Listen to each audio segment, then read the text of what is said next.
¿Por qué nos cuesta tanto hablar de racismo aquí en el Perú? Cuando tú dices el Perú es racista, también debe ir acompañado, yo también soy racista. No es que ustedes ven racismo por todas partes, no, el racismo está allí. A eso ¿no? quería llegar, o sea, ¿cuántas veces te han dicho a ti te estás victimizando? Oh, miles de veces. A mí nunca me pasó eso, están exagerando. El salir de tu casa y sentirte desprotegida, tú podías ser una niña y la gente se reía de ti en la calle. Te tocaba, te miraba, se burlaba y la gente no cree eso porque cuando tú lo dices puede parecer increíble. Pero a mí me ha pasado y le ha pasado a muchas niñas, sobre todo de mi generación.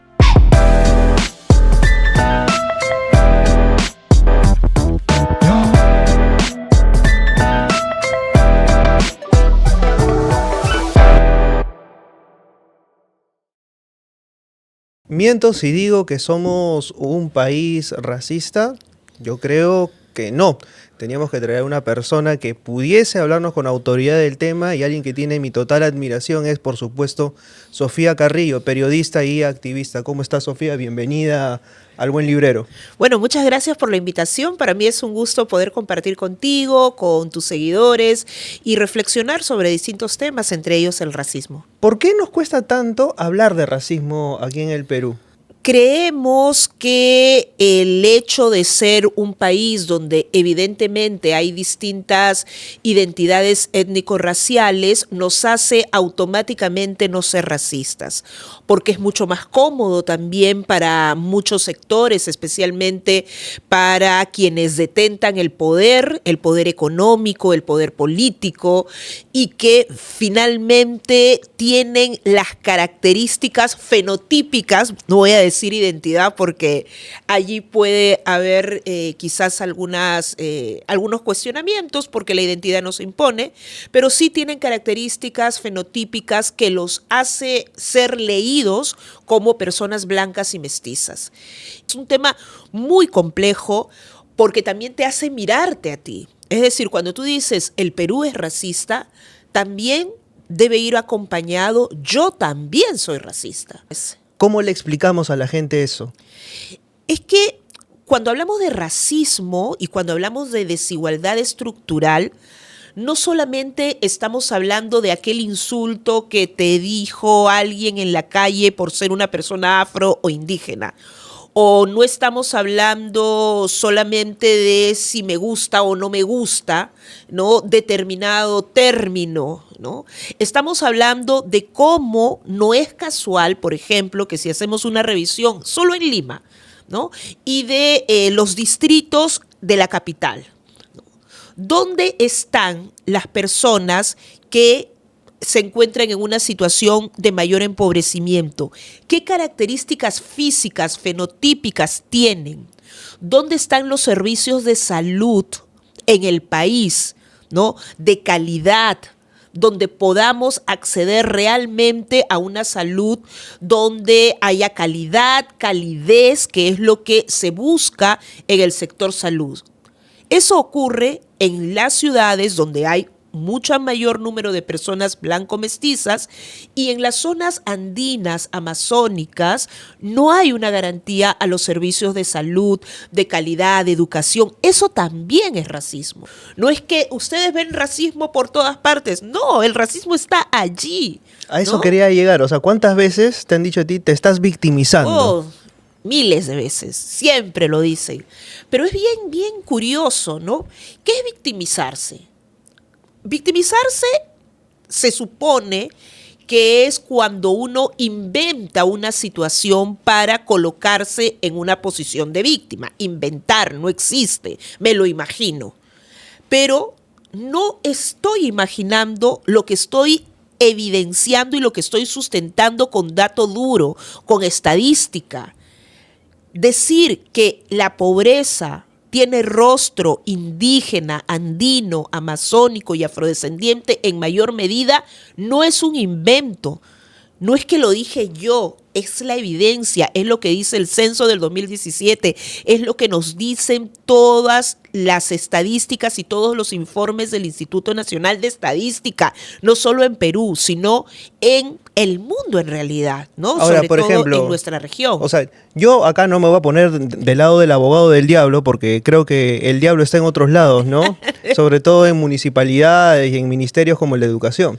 Pero pienso, claro, para alguien ver algo que no es necesariamente visible resulta difícil porque no estás en ese lugar de enunciación. Un poco los comentarios que he recibido a raíz de la entrevista Sí. con Jeremías, te lo estaba comentando, era, a mí nunca me pasó eso, están exagerando. Claro, como a mí no me pasó, entonces no existe. Entonces lo llevo al tema de, te estás victimizando, el que quiere puede, este es el país de las oportunidades, aguanta tu coche un ratito.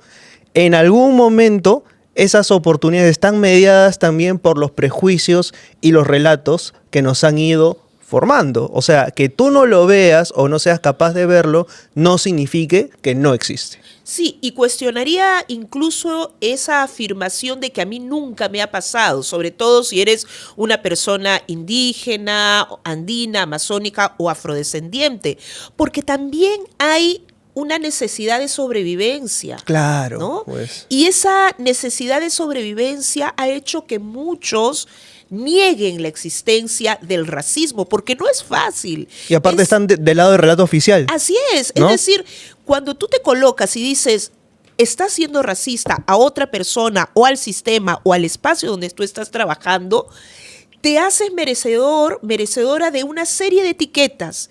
Y pones en riesgo incluso estabilidad laboral, estabilidad amorosa, afectiva, familiar, porque estás cuestionando un sistema que te han enseñado que así debe ser. Entonces, también, y yo no soy mucho de juzgar en el sentido de estos mecanismos de sobrevivencia que puedes tener. Sin embargo, creo que estamos en un momento en el que es mucho más posible alzar la voz, ¿no?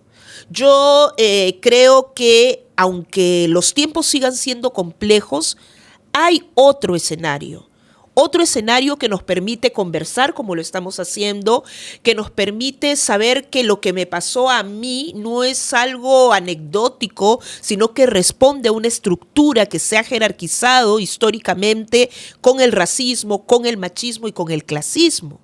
Entonces, creo que también es momento que en nuestras propias comunidades empecemos a visibilizar y a decir a las personas que están siendo cuidadoras de un sistema que está oprimiendo, que no puede ser, que no puede seguir, que no es justo, ¿no? Es una cuestión de justicia social.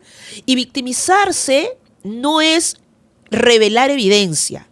Si yo me victimizara, pues simplemente hablaría de mi situación como una cuestión únicamente personal, pero cuando yo revelo y doy cuenta de lo que vivo en el día a día, es a su vez decir que esto que a mí me pasa como mujer negra, como mujer afrodescendiente, no es la anécdota, no es una isla. No es que soy la que tiene mala suerte, es que es una constante. Menos que antes, sí, menos que antes, pero precisamente porque hemos alzado la voz. Si nos hubiéramos quedado callados desde hace 30, 40, 50, 20, hasta 10 años, las cosas no hubieran cambiado, ¿no?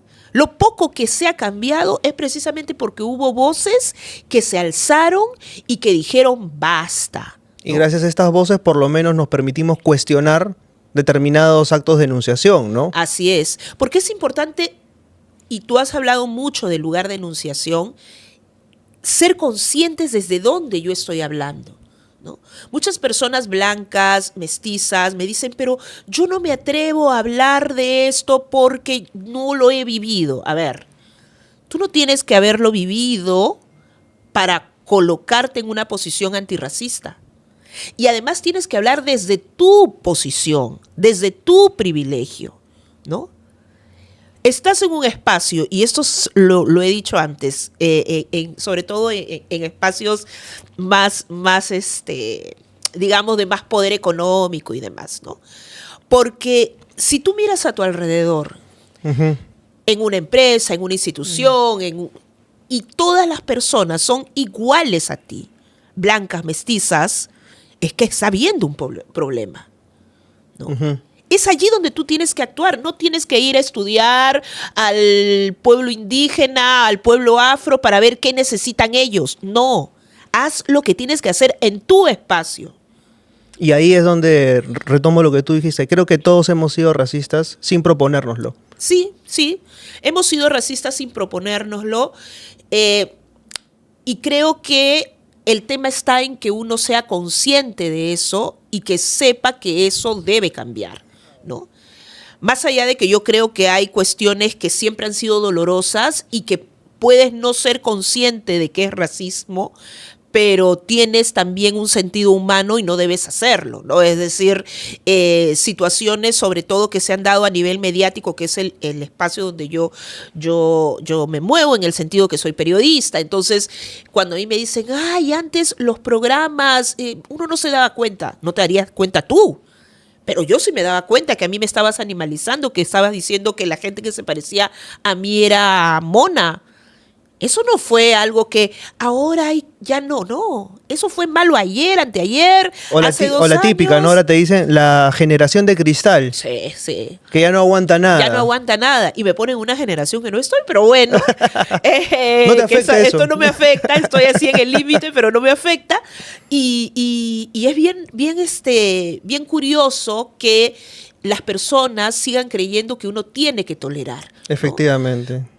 Cuando uno no tiene seguridad, cuando uno no sabe lo que es realmente, es cuando toleras todo esto, ¿no? Y allí, pues, obviamente los demás están cómodos, no hay cambios, todo sigue igual. Ahora mucha gente tratará de disfrazar esto y dice, pero ahora, por ejemplo, hay cuotas, ¿no? Por ejemplo, tú vas a un lugar y por lo menos ves a un afrodescendiente, también se lleva el tema de la homosexualidad, de la bisexualidad, los derechos LGTB, siempre tiene que haber ya. Pero no es suficiente, ¿por qué? Porque lo estás colocando como elemento decorativo o folclórico, no como un actor político. Así es. O sea, que realmente tiene participación, voz, voto y puede tomar una decisión, ¿no? Sí, no es suficiente con eso. No es suficiente, porque incluso el hecho de que haya mayor presencia de afrodescendientes, más que de indígenas incluso, en los medios de comunicación, no garantiza que haya cambios reales. ¿Por qué? Porque no es solamente darle color a la pantalla y ponerla un poco más oscura lo que va a hacer que sea claro el hecho de que afrodescendientes siguen viviendo desigualdades estructurales. O no solo que haya una persona indígena va a dar cuenta de eso. Porque puede ser una persona negra, una persona afro y no tener conciencia racial. Ojo con eso. En el ámbito de todos los ámbitos, en los medios de comunicación, en la política, en la cultura. Es decir, no es solamente que te vean, es cómo tú te afirmas, cómo tú tienes o no tienes una posición política. Que somos heterogéneos, que no todos debemos ni podemos pensar igual, también es cierto. Pero no asuman que el hecho de colocar a una persona que fenotípicamente es leída como una persona negra o como una persona afrodescendiente garantiza que tú estés siendo consciente del racismo estructural que nos sigue golpeando.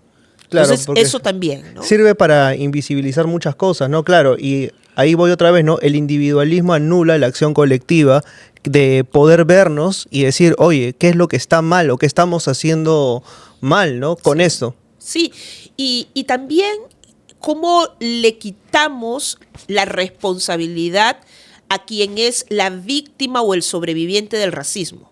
¿Por qué? Porque siempre hay mucha carga con las personas afros, con las personas indígenas también, ¿no? Tú tienes que decir, tú tienes que hacer, tú tienes que poner, y por eso vuelvo a la heterogeneidad que hay también en nosotros y en nosotras. No todos tienen que ser activistas. A mí me encantaría, ¿no?, que todos tengan una posición donde se refleje una conciencia racial o que las mujeres todas tuvieran una conciencia de género, pero esa no es la realidad. Ahora, nosotros al hablar de una estructura que básicamente normaliza y visibiliza el racismo de una manera casi natural, pienso también en el orden colonial, ¿no? Mucha gente dice, en el virreinato fuimos felices y vinieron los republicanos a tratar de destruir todo ese orden. El republicanismo básicamente hereda las bases de lo que fue la colonia y reproduce esas mismas diferencias a lo largo del tiempo, ¿no? Vivimos con el fantasma colonial a nuestras espaldas. ¿En algún momento ese fantasma se ha aparecido delante tuyo a asustarte y amedrentarte? Todo el tiempo, ¿no? Todo el tiempo, y nuevamente, no es victimización, es realidad. Ha cambiado un poco en los últimos años, y vuelvo a decirlo, sí ha cambiado en los últimos años. Hay también una mayor presencia de afrodescendientes en espacios académicos. Eso también hace que se configure de otra manera nuestra presencia. Pero dentro de la propia comunidad hay brechas, ¿no? Muchos afrodescendientes que están en zonas rurales no tienen acceso a la educación de calidad, a una educación superior, porque es difícil poder hacerlo. Ahora con el programa de becas, hay que decirlo, está también cambiando un poco eso, pero seguimos en la lucha, ¿no? Y por eso son importantes tanto las acciones afirmativas, ¿no? Las becas pueden cambiar la historia de una familia, de muchas familias, ¿no? Y eso es sumamente necesario, importante decirlo, ¿no? Hay muchas familias en las cuales la primera generación de personas que van a una educación universitaria, pues es una, ¿no? Es quien en estos momentos podría ser visible. Y eso hace que las cuestiones también mejoren, cambien, ¿no? Se modifiquen. Yo creo que es sumamente importante que esto ocurra, ¿no? Hablabas de becas y cómo esto puede permitir el acceso a la educación. La educación creo que nos da el poder de justamente mirarnos y entender a través de la mirada del otro cómo es una determinada situación. Pienso, o sea, en que este es un país de repente pues diseñado para romperte. O sea, si es que no te adhieres al discurso oficial, si no tienes determinadas características físicas, culturales, y puedo seguir. ¿En algún momento te pasó que tú dijiste, pucha máquina, qué bronca? O sea, ¿por qué tienen que ser las cosas de esta manera y de repente me gustaría ser hasta de otra raza, de otro color, porque esto está tan jodido, o sea, que me afecta? No voy a negar que hubo momentos en los cuales esperaba ser distinta, y sobre todo en la etapa de niñez, porque el salir de tu casa y sentirte desprotegida y agredida, porque antes era mucho más fuerte de lo que se vive ahora. Es decir, tú podías ser una niña y la gente se reía de ti en la calle, ¿no? Te tocaba, te miraba, se burlaba, y la gente no cree eso, porque cuando tú lo dices puede parecer increíble. Pero a mí me ha pasado y le ha pasado a muchas niñas, sobre todo de mi generación, ¿no? Mayores de 35, 40, 50, 60 más. Es bien duro, es bien duro. Y en ese momento tú dices, quiero, o te quieres escapar, ¿no? De todo esto y quieres que algo cambie, o no. Pero para mí fue importante también el sostén familiar. Es decir, en mi familia, en mi casa, hubo mucha conciencia de lo que éramos. Entonces eso hizo que yo tuviera fortaleza por poder afrontar y que nunca fuera la negación de lo que soy una opción para mí. Claro. ¿No? Eso fue, y es importantísimo el trabajo que se hace en las familias para poder sostenernos y para poder afrontar, ¿no? ¿No? Esa no es la realidad. Entonces, en ese escenario también tenemos que mirar y colocar nuestros ojos en quienes están sosteniendo este sistema y en quienes tienen el poder. Por ejemplo, en ese sentido, yo siento que la escuela, por ejemplo, es un lugar desde el cual podemos aprender a mirar esa heterogeneidad que tiene el país, ¿no?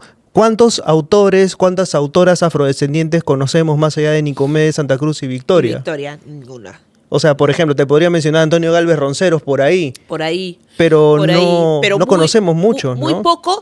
Y también es cierto que la tradición oral ha sido la característica de los pueblos afrodescendientes, no solo del pueblo afroperuano, sino de afrodescendientes. Y tiene que ver con muchas cosas, con cuestiones culturales, con el acceso a la educación, con la posibilidad de... Porque también hay una necesidad, hay un requerimiento de valorar esa tradición oral, ¿no? De valorar esa otra manera de expresión, ¿no? Tenemos a Lucía Charún, que tiene Malambo, que ha escrito Malambo, y tenemos has mencionado a Antonio Gálvez, y Victoria, Nicomedes, pero también tenemos muchas mujeres que están creando, sobre todo mujeres, hombres también, ¿no? Pero creando desde la comunidad, desde la cultura, desde el arte, ¿no? Y eso también tiene que ser valorado. Lo que pasa es que en esta Academia Blanca esto no es como, no, los saberes, ¿no? Y eso también es una producción intelectual, es una producción de conocimiento y tiene que ser valorada como tal. Por ejemplo, alguien que está haciendo una muy buena chamba en ese sentido es Elmira Aguilar, por ejemplo, que tiene una editorial y que está produciendo ya una serie de libros bajo su sello editorial, y ella como afrodescendiente está publicando Afrodescendientes. Creo que es un primer paso, pero igual estamos en bastante lejos. En realidad, ¿no? La primera editorial que se ha dado en el Perú afrodescendiente ha sido la de CEDET, ¿no? El Centro de Desarrollo Étnico, que tiene una serie de publicaciones donde da cuenta precisamente de nuestros autores, ¿no? Hay publicaciones de Lucho Roca, hay publicaciones de la misma Victoria Santa Cruz, de muchas personas y sobre todo investigaciones que se han dado desde este Centro de Desarrollo Étnico, que fue la primera editorial que precisamente dio esta oportunidad, ¿no? Efectivamente, porque hemos crecido con esos relatos. Así es. No es que el proceso de deconstrucción sea inmediato, sino que toma tiempo y toma, sobre todo creo que un lugar de enunciación que obliga a uno a mirarse hacia adentro y saber desde dónde provienen los discursos que uno mismo dice, ¿no? Ahora se viene el censo. Así es. Y van a haber varias casillas para poder marcar orígenes étnicos. Hay una pregunta comodín ahí a veces que es la de mestizo, ¿no? Entonces creo que la más cómoda para muchos es marcar mestizo. Pero cuando hablamos de afrodescendiente, por ejemplo, ¿qué es exactamente un afrodescendiente? ¿No es alguien que comparte las costumbres propiamente de la comunidad afro, o es alguien que se identifica y se percibe como afrodescendiente como tal? Bueno, tiene que ver con las dos cosas, tiene que ver con costumbres, tiene que ver con herencia. Particularmente creo que una variable sin duda marcadora también son nuestras características físicas, no las únicas, pero también es un marcador, sobre todo en la manera como puedes o no puedes vivir la afrodescendencia o la negritud. Entonces, creo que necesitamos hablar de identidad étnico-racial de manera abierta, transparente, y además entender el por qué todavía tenemos que decirlo. Seguramente llegará el momento en que no será un requisito o no tendrá que ser un argumento para cerrar brechas, para disminuir o eliminar desigualdades estructurales, el hecho de decir que eres afrodescendiente, indígena, porque aspiramos a que todas las personas podamos gozar de los mismos derechos sin que la identidad étnica sea un marcador o una barrera para que esto no ocurra. Pero el censo es una oportunidad para reconocernos, para autoidentificarnos, para también saber en qué condiciones están los pueblos indígenas, andinos, amazónicos, los pueblos afrodescendientes, ¿no? No es gratuito que las estadísticas y que la evidencia diga que las mayores situaciones de empobrecimiento están precisamente en estos sectores. No es gratuito, es algo que tiene que ver con un pasado colonial, que la República no ha sabido tampoco superar ese pasado colonial que nos estructuró y nos jerarquizó a partir de la etnia, también del género y otras características. A mí me heló la sangre un estudio que tú hiciste en el cual mencionabas que muchas mujeres afrodescendientes no iban a solicitar ayuda, por ejemplo, a las postas médicas por un tema básicamente de prejuicio, porque sabía que iban a ser víctimas de discriminación o que se les iba a juzgar de antemano, ¿no? Que había muchas adolescentes afrodescendientes que quedaban en situación de embarazo y probablemente iban a quedar también posteriormente en situación de pobreza. O sea, estas cosas hay que decirles, hay que mencionarlas, porque me parece importante visibilizarlas para que se entienda en profundidad cuál es la problemática, ¿no? Así es, ya desde hace muchos años se vienen haciendo investigaciones, no solo en el Perú, más incluso en otros países de la región. Nosotros con mi hermana hicimos 2 investigaciones, una vinculada a un diagnóstico sobre la situación de las mujeres afrodescendientes con enfoque de género, intercultural, interseccional, y allí se hizo una revisión de todo lo que significaba la situación normativa, las posibilidades y las oportunidades que se generaban a las mujeres afrodescendientes y que finalmente no se generaban, eso fue ya hace muchos años, y luego se hizo un estudio sobre salud sexual y salud reproductiva. En ese estudio, justamente las adolescentes y las mujeres sobre todo hablaban sobre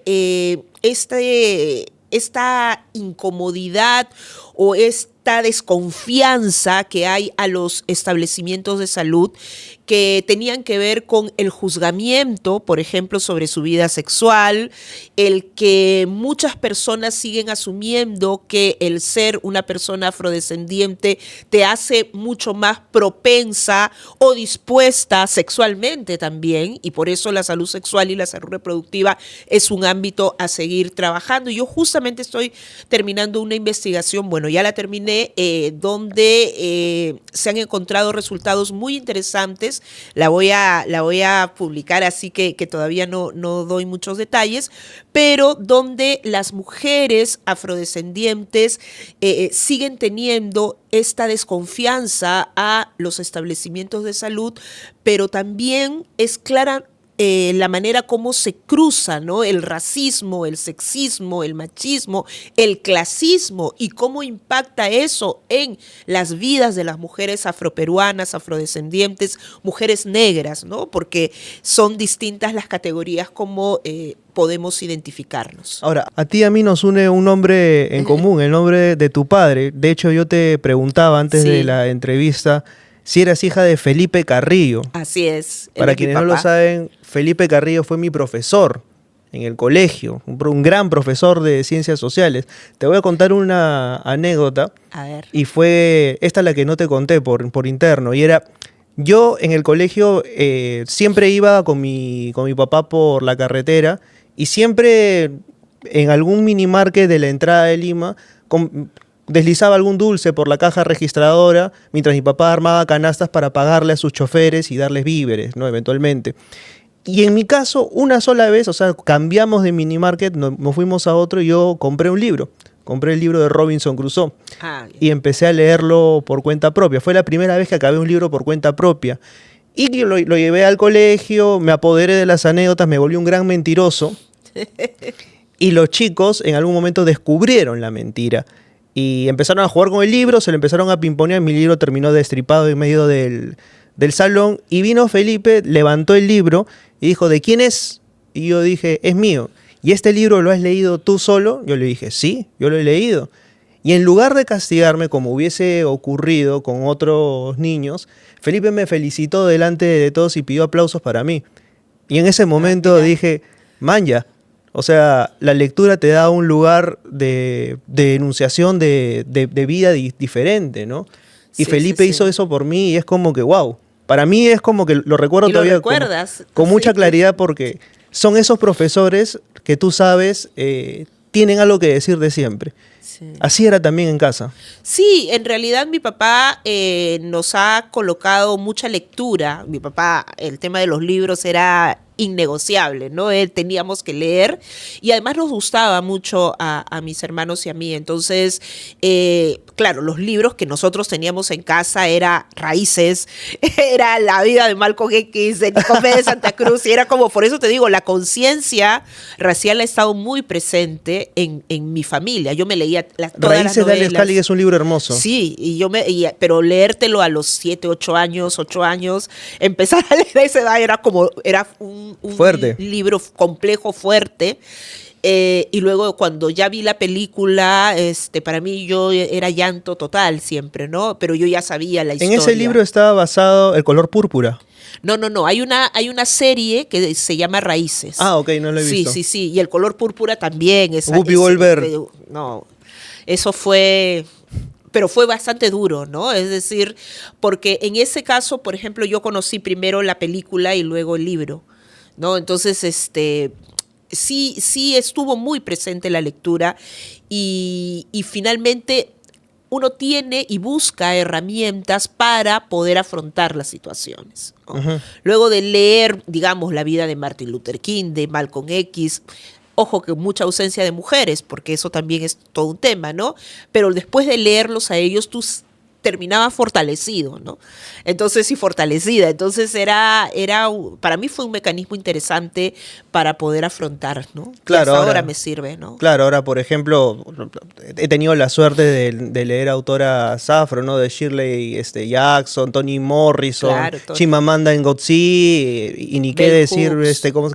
Calixte Beyala, autora camerunesa, ¿no? Que también es bastante interesante, ¿no? Y te permite conocer, o sea, el otro lado del discurso y ponerte en perspectiva. Así es. Creo que el tema y la lucha y lo que estamos intentando desmontar solo va a ser posible en la medida que seamos capaces de generar también diálogos distintos, ¿no?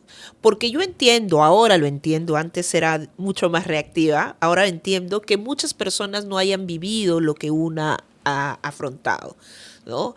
Para mí me parecía inconcebible porque yo, digamos, sobre todo cuando era joven, era adolescente, yo decía, pero ¿cómo no van a entender? ¿Cómo no se van a dar cuenta?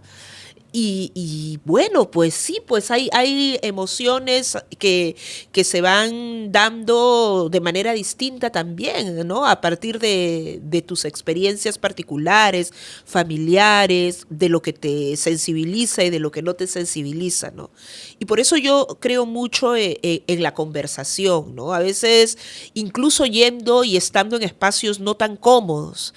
Y eso es algo que sí creo que debemos cambiar desde nuestros activismos o desde nuestro trabajo, ¿no? A veces nos es difícil ir a espacios donde el sector sea opositor. Pero ¿tú crees que eso también puede llevar al dialoguismo y al dialoguismo que eventualmente puede... A ver, o sea, si hay personas con las que yo siento que no podría No, hablar, claro. ¿no? Hay quienes jamás, ¿no? Es decir, no voy a decir quiénes, pero que no me voy a sentar a hablar porque sería solamente el show por el show. Sí, claro. Y lo único que buscan es eso, ¿no? No hay una sincera disposición a escuchar. A veces te engañan y te dicen que sí, después no, pero digamos una sincera disposición a escuchar, a ¿Alguna saber. vez te tendieron una celada de este tipo? Celada, ¿no? Es decir, no lo llamaría celada. Yo, la verdad, creo que tengo la solvencia de poder sentarme y hablar y poner de manifiesto mi posición, que no es una posición personal, sino es una manera de plantear los cambios, ¿no? Pero sí siento que a veces, y me ha pasado, que tú terminas creyendo que hay un entendimiento, que por lo menos vas a motivar algún nivel de reflexión en tu interlocutor o interlocutora, pero no ocurre. Pero lo bueno es que, sobre todo si son diálogos que se dan frente a un público virtual o a un público presencial, es que de ese público virtual y ese público presencial sí pueden darse cambios. Y a mí me ha pasado, ¿no? Es decir, puedo yo terminar muy cansada de una discusión en un programa o en un foro, pero vienen personas que en el foro se acercan y me dicen, nunca lo había visto así. Y para mí eso ya es suficiente. ¿Con qué tanta frecuencia te pasa eso? Me pasa mucho, la verdad. Me pasa mucho y a mí eso es lo que me hace sentir que debo continuar. Ojo, cuando digo debo, también miro en el colectivo y debemos continuar, ¿no? Pero también yo soy periodista y yo soy comunicadora, entonces a veces el peso que uno carga es muy fuerte, ¿no? Porque, claro, cuando te dicen, te haces la víctima y demás, ¿ustedes creen que a mí no me gustaría hacer periodismo, que yo hubiera tenido la oportunidad sin tener que hablar de racismo, sin tener que hacer alusión constantemente a mi identidad étnico-racial? Por supuesto que me hubiera encantado. Yo estudié periodismo queriendo hacer periodismo político, ¿no? Y hacer periodismo político, y empecé en el periodismo deportivo de manera circunstancial porque no se abrieron las puertas para eso. Fuiste una de las primeras, si no la primera mujer en narrar partidos de fútbol. La primera. ¿En qué? Ovación. En Ovación. En Ovación. En realidad empecé en Radio Moderna. Yo estaba antes de los 20 años. Cuando busqué prácticas, porque yo terminé a los 20 en la universidad. Entonces, yo a los 18 empecé en Radio Moderna y luego me fui a Radio Ovación. En Radio Moderna narré una vez, pero en Ovación ya lo hice de manera más permanente. Entonces hubo mucho comentario alrededor. En realidad me hicieron reportajes, salía hasta en Panorama, me acuerdo, reportajes de la primera mujer narrando fútbol en el Perú. Claro, no habían redes sociales, entonces todo era un poco más difícil a nivel de difusión, pero también la gente escuchaba mucho radio y la televisión pues era el espacio, ¿no? Entonces yo narré en Radio Ovación. Y formamos un equipo, y Miki Rospigliosi además formó un equipo para transmitir fútbol de mujeres. Mira cómo Miki era muy visionario. En ese momento, si ahora es difícil el apoyo al fútbol femenino, imagínate antes, ¿no? Pero yo hacía también el fútbol de hombres. Entonces yo era reportera, yo era comentarista, y hacía planta baja y luego me animé a narrar y la verdad me encantó, me gusta. Y yo creo que si hay algo que quisiera volver a hacer en el ámbito del periodismo deportivo es narrar. ¿Y cuál era un poco la reacción de los jugadores cuando veían a una periodista ponerles ahí el micrófono? Mira, primero era como de incredulidad, como que raro. Sí, raro. Había mujeres periodistas, reporteras, pero más de diario. De diario habían dos o tres, eran compañeras mías, ¿no? Pero en radio así, no. Y yo hacía planta baja, además, y no había. Pero sí yo creo que se estableció un vínculo bastante respetuoso, porque también, digamos, dentro de todo, en una sociedad donde, y sobre todo mucho más machista, ¿no? Había una manera distinta de tratarme por ser mujer también, ¿no? Quizás con más respeto, y también yo era como... No, yo sí era un poco ruda a veces. Yo era ruda. Pero también tenía, pues, creo, solvencia. Incluso me puse a estudiar para entrenadora de fútbol. No porque quisiera ser entrenadora, ojo, no lo quería hacer, pero quería tener la información y el conocimiento para hablar con propiedad. Yo siempre he sido muy preocupada en poder, y ya había una brecha en ese momento al hacer periodismo deportivo y ser mujer, ¿no? El conocimiento no es que yo vivía en los estadios o que mi papá me llevaba al fútbol, porque eso nunca pasó, sino que fue la circunstancia que me ubicó en ese escenario, ¿no? Y la verdad fue bastante bien, y los diarios especializados me reconocieron, ¿no? Como varios años consecutivos que yo ejercí como la mejor reportera, ¿no? Qué bien eso, o sea, te juro que... O sea, yo de verdad te felicito muchísimo a ti, o sea, porque siento que tu valentía ha hecho que no te amilanes ante ciertos obstáculos, muchísimos, que te han puesto, y de verdad eso para mí es bacán. Muchas gracias. Bien, ¿no? Y también es la valentía que me da el contar primero con mi familia que me apoya en esto, pero también con compañeras y con compañeros que han transitado y que, aunque me ha sido difícil y sigue siendo difícil, han ampliado el camino, ¿no? Es decir, yo creo que es importante, sobre todo en estos tiempos, reconocer a quienes nos han antecedido, a quienes estamos también trabajando, porque las cosas no aparecieron ahora, no aparecen con las redes sociales. El racismo no apareció con las redes sociales. No se empezó a hablar de racismo con las redes sociales, ni de machismo, ni se empezó a ser feminista a partir de que haces un reel o haces un... Claro. ¿no? Entonces yo creo que necesitamos transitar esto, pero necesitamos también reconocer el trabajo que se ha desarrollado a lo largo de todos estos años, de quienes no tienen acceso a los medios de comunicación, a las redes sociales, y bueno, hay que aspirar a que esto cambie, porque yo creo que quienes somos activistas o quienes creemos y alzamos nuestra voz es porque estamos aspirando a que esta situación cambie, ¿no? A que esta sociedad cambie, a que podamos ser mejores personas y mejor sociedad. Y sobre todo a reconocernos, ¿no? Así es. Creo que es lo más importante. Pienso también en lo difícil que es para muchas personas iniciar un camino de, ok, de repente, ¿sabes qué? Sí he sido racista en algún momento, tengo que reconocer este discurso. Y está bien reconocerlo y admitirlo. O sea, no vas a hacer ni más ni menos por reconocer que te equivocaste, ¿no? Ese es un gran primer paso, ¿no? Reconocer que hemos sido racistas o tenemos prácticas racistas.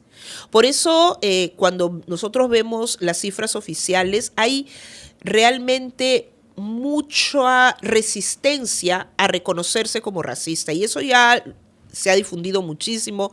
La encuesta que hizo el Ministerio de Cultura, donde más del 50% reconocía que este país es un país racista, pero cuando le decías, ¿eres racista, muy racista? No, no soy racista. Reducía al 8%. Solo el 8% se reconocía racista.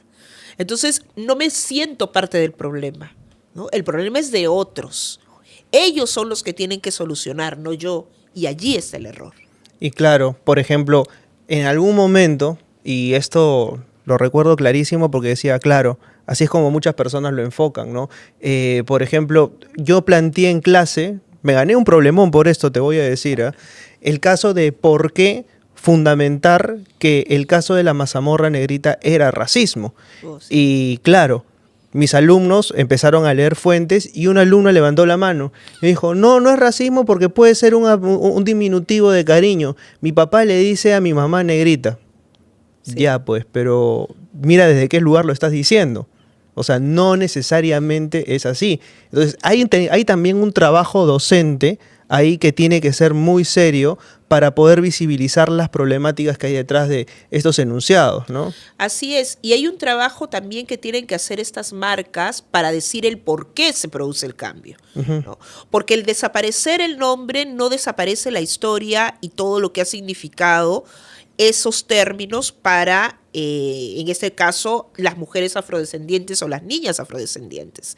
Entonces, las marcas también pueden plantearse cambios, pero si el cambio no viene con una reflexión interna primero, con una reflexión pública, con reparación a las víctimas, ¿no?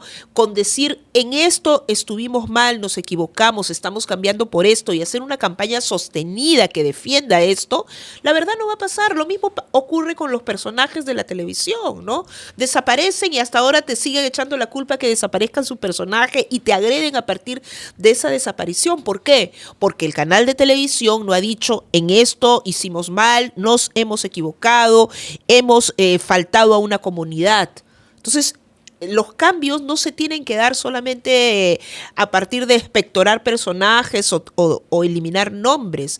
Tiene que haber un proceso de reconocimiento de todo lo que se ha generado a partir de esto, pero también de reparación a las víctimas. Y cuando hablo de reparación, hablo también de reparaciones que son simbólicas, pero que habla, por ejemplo, de políticas institucionales que garanticen la presencia de indígenas, afrodescendientes en las instituciones, en las empresas, en fin. Porque, por ¿Cuáles ejemplo, son los cambios? Aquí en el Perú se habla muchísimo de identidad andina, identidad amazónica, pero de identidad afrodescendiente es algo que no está tan popularizado. Claro, cuando tú dices afro, y eso es una de las críticas que más me hacen, tú eres peruana, no eres afroperuana, ¿no?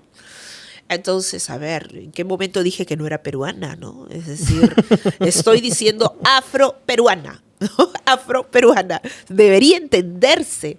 Pero yo creo que más que un no entenderse es el no querer, ¿no? No querer que tú te adueñes de tu identidad. Porque para ellos que yo diga, soy negra, no les va a incomodar. Claro, eres negra. Negra eres, pues. Ahí no hay incomodidad. Pero digo, soy afroperuana. Ah, no. ¿Qué te crees? Vete a África. Por ejemplo, ahora nosotros vemos muchos podcasts en el que hay dos afrodescendientes que se dicen negros entre ellos. ¿Eso calificaría como un acto de racismo o no? A ver, yo creo que hay que reconocer que nosotros tenemos dinámicas particulares. Ujú. Y si una persona negra le dice a otra persona negra, pues es parte de su manera de relacionarse. Ujú, Yo no creo que eso sea racista per se. ujú, Ni siquiera si en un contexto familiar lo quieres plantear. Yo personalmente no lo haría, ujú. porque siempre digo, ¿por qué tienes que hacer alusión, Al color ¿no?, de piel. al color de piel para Mm. relacionarte con la otra persona? Tú no vas por la calle diciendo, hola mestizo, Claro. no, hola blanco, ¿no? Porque lo negro sí tiene que ser parte de la manera para relacionarte. Pero en el caso de estas dos personas que tú estás señalando, yo creo que no hay que catalogarlo como racista. Creo que sí hay que ser conscientes que cuando haces un programa, hay un público que te ve que es distinto a ti y que no siempre va a leer eso. Porque si tú le dices, y eso es algo que yo siempre digo con mis amigas o amigos afros, ¿no? Negro, negra, ya nos podemos decir nosotros. Pero el otro que ve, que no es negro, que no es una persona negra, viene y me dice, y se cree con el derecho de decirme Claro. porque me lo dijiste. Entonces, yo evito. Ujú. Pero también es bien cómodo para la otra persona que no es negra, que no es una persona negra, asumir que yo tengo que aceptar el término porque lo acepté de mi amigo, de mi compañero, de mi hermano. Y eso no funciona así. Claro. No funciona así. O sea, no necesariamente, o sea, digamos que puede ser un código. Un código a ver, sí es un código entre las familias afroperuanas, familias negras, decirse negro, negra, es parte de la manera como nos hemos relacionado. Eso es algo real. Eso no te da derecho a ti, una persona blanca mestiza, a asumir que me puedes decir de la misma manera, Claro. ¿no? Sin haberlo conversado, sin que me lo hayas consultado, sin que haya una relación de familiaridad. Hay personas que te ven, que ni siquiera saben tu nombre y no se preocupan en saber tu nombre y te dicen, oye, negra. Y tú, oye, ¿qué? ¿No? Entonces, eso es también algo que tienen que entender. Es decir, tú no tienes que juzgar la manera como yo me relaciono con mis hermanos porque es parte de mi dinámica y de mi cultura. Pero tú no asumas que por eso yo tengo que aceptar como me digas.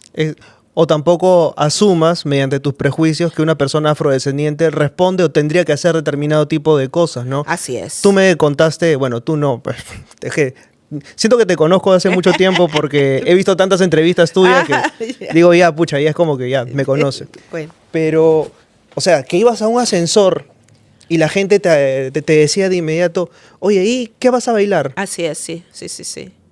Mano, qué feo. Vienes al espectáculo, ¿qué vas a presentar? Y yo trabajaba ahí con ellos en esa misma institución y era tu prejuicio, ¿no? Está haciendo que te relaciones de esa manera conmigo. Claro. Entonces, y que no es que esté mal, y nuevamente, no es que esté mal que las personas bailemos, disfrutemos, hagamos danza, el tema es que nos coloquen como única actividad Ujú. y que no respetes y valores las otras acciones que hacen, ¿no? Ese es el problema. Tú no le dices lo mismo a una persona blanca mestiza que baila y lo ves y asumes que aunque hay un espectáculo va a ir a bailar. Asumes que es el jefe de los bailarines. Y es parte, ¿no? Y eso es lo que tiene que cambiar, ¿no? ¿Qué otros prejuicios has escuchado relacionados a personas afrodescendientes? Bueno, hay muchos, ¿no? La hipersexualización también, ¿no? De mujeres y hombres afrodescendientes. Claro, es distinto por cuestiones de género, cómo lo puede quizá en algunos casos o en la mayoría de casos asumir un hombre a una mujer, qué características te da, aunque he conversado también con varios hombres afrodescendientes y hablan sobre la presión a partir de esa Uy. supuesta hipersexualización que puede existir, ¿no? Hay como una exigencia a la Claro, virilidad, a la ¿no? virilidad. Y sobre todo, eso también puede afectarte, obviamente, en el relacionamiento con las otras personas. Y si eres parte de la comunidad gay o trans, peor todavía, ¿no? Entonces es bien complicado, pero la hipersexualización afecta mucho la manera como tú te relacionas con las personas, afecta mucho la posibilidad o no posibilidad de establecer una relación afectiva, porque hay mucha gente que cree que diciéndote, nunca he estado con una negrita como tú, te están diciendo un cumplido, o con alguien como tú cuando no se atreven a decirlo, y alguien como persona humana, ¿no? Es decir, pero esos son los comentarios que muchas personas, sobre todo hombres, creen que debemos recibir de manera positiva, ¿no? Y sí, o sea, yo, o sea, insisto en remitirme a mi experiencia como docente escolar porque hay cosas que los profesores por ahí no se dan cuenta, ¿no? Yo, por ejemplo, habían estas láminas, ¿no? En las que decía, ¿no? El hijo de un español con un indígena, ¿qué cosa es? Criollo, esto.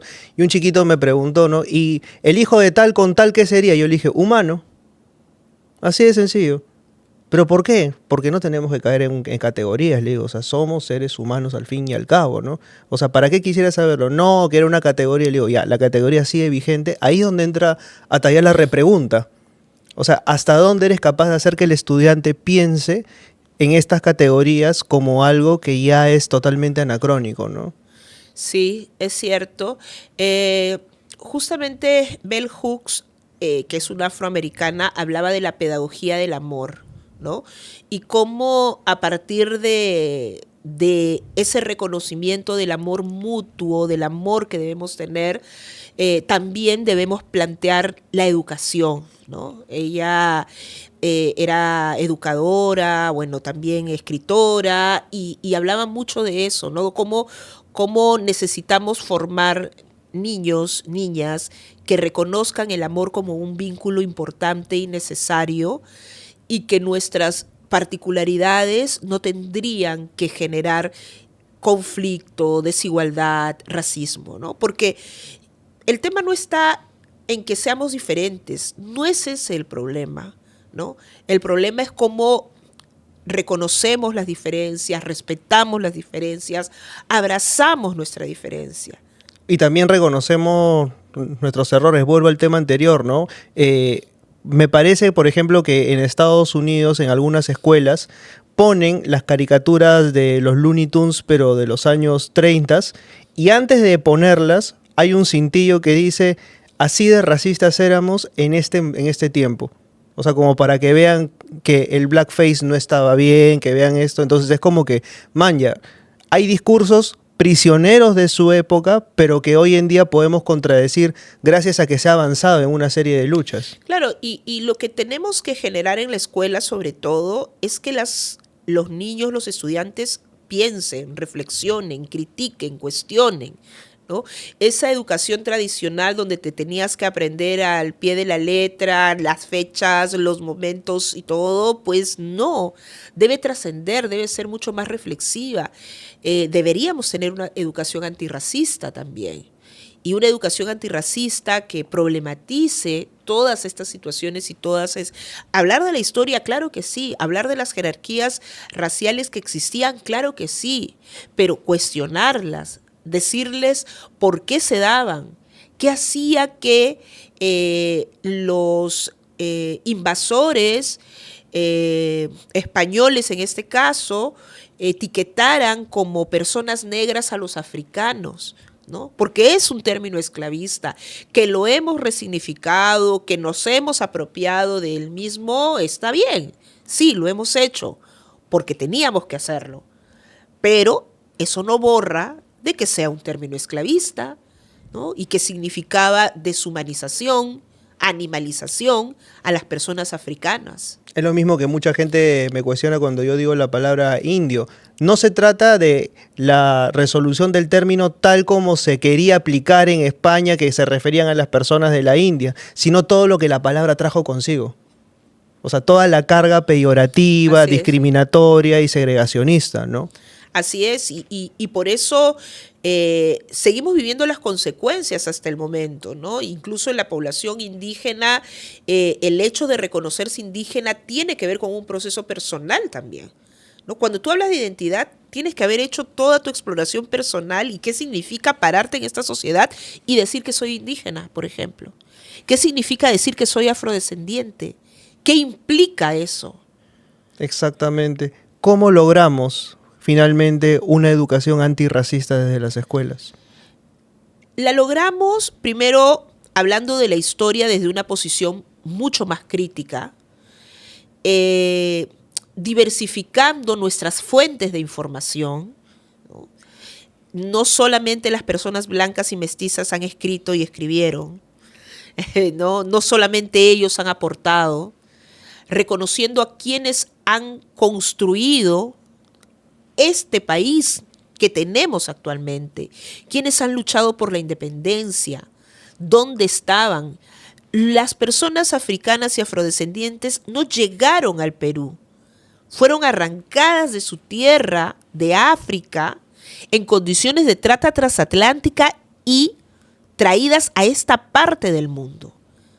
No fuimos agentes pasivos, los antepasados no fueron agentes pasivos, porque la historia, como nos la han contado, es llegaron los esclavos y se acabó la presencia. La presencia africana terminó y empezó con la esclavitud, según la manera tradicional de contarte la historia, ¿no? Y por allí cocinan rico y bailan bien. Eso no puede ser, ¿no? Una educación antirracista problematizaría eso, ¿no? Hablaría de establecer relaciones mucho más respetuosas, donde todas y todos tengamos derecho. Hablaría de pobreza, de cómo la pobreza es y sigue teniendo rostro indígena, sobre todo amazónica. Eso tendría que ser una educación antirracista. Y sobre todo hablar de estos temas y ponerlos en carpeta, porque hablarlos es decir que existen. Sí. Y no hablar de ellos es básicamente invisibilizarlos, y creo que de ahí parte el debate. Claro, y no para entrar en estos diálogos interminables, como decías, ¿no? Porque sí me parece importante que el diálogo te genera reflexión, y si has hecho este diálogo en la escuela, pues vas a tener personas que tengan otra perspectiva en la vida y puedan tener otro planteamiento. Pero el hablarlo solamente no produce los cambios, ¿no? El hablarlo no es lo que va a significar que mejoren condiciones de vida para las poblaciones indígenas, andinas, amazónicas. Eso no va a ser suficiente. Necesitamos estar en los espacios de toma de decisión. Y allí incluso yo sigo todavía pensando, porque es complicado. Decimos que queremos estar en los espacios de toma de decisión, pero un sistema que se ha formado y se ha creado, un Estado creado desde la jerarquía racista, ¿no? Pues es difícil parcharlo, ¿no? Entonces yo sigo todavía en toda esta reflexión permanente en cómo deberíamos generar esos cambios, ¿no? Sí. Hay quienes tienen que cambiar en los espacios de toma de decisión, en las políticas públicas. Creo en eso, pero también necesitamos trabajar desde las comunidades para que esto ocurra, ¿no? Efectivamente. Bueno, Sofía, muchísimas gracias por haber venido, de verdad. Ha sido bastante aclaratorio para muchas y para muchos que nos están viendo. Muchas gracias a ti por la invitación y bueno, espero que hayan un poco visto la posición y la postura que siempre trato de transmitir, sobre todo en esta convicción que tengo de que merecemos una mejor sociedad, que merecemos tener otras oportunidades, otras posibilidades, y que ni la identidad étnica, ni el género, ni tu orientación sexual, ni tu condición socioeconómica debería determinar la posibilidad de vivir una vida digna, ¿no? Efectivamente, ni un beso en la noche de Barranco, nos vemos.